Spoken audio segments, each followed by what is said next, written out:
భారతదేశాన్ని ప్రధాని మోదీ అమ్మకానికి పెడుతున్నారని సిపిఐ రాష్ట్ర కార్యదర్శి కూనంనేని సాంబశివరావు అన్నారు.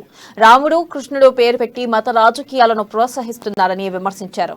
రాష్ట్రంలో బీజేపీ అధికారంలోకి వస్తుందని పగటికల్లో కంటున్నారని కూనంనేని అన్నారు. మునుగోడు ఎన్నికల్లో బీజేపీకి వ్యతిరేకంగా టీఆర్ఎస్ కు మద్దతు ఇవ్వడం జరిగిందన్నారు.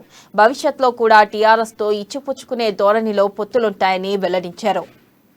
దేశాన్ని అమ్మకానికి పెట్టాడు.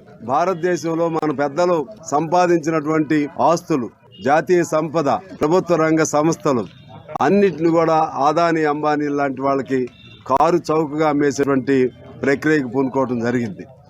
ఆ విధంగా అసమానతల్లో ఇవాళ మన భారతదేశం 120వ స్థానంలో ఉంది. ఆకలి సూచీలో 107వ స్థానంలో ఉంది. ఇలా అన్ని ఫ్యాక్టర్స్లో, అన్ని ఇండికేటర్స్లో కూడా భారతదేశం అత్యంత వెనకబాటుతూ ఉంది. ఒకవైపు ఆ విధంగా ఉంటే, మరోవైపు నరేంద్ర మోడీ గారికి అధికార కాంక్ష రోజు రోజుకి బలీయమై హిట్లర్ అడుగుజాడల్లో నడిచే క్రమంలో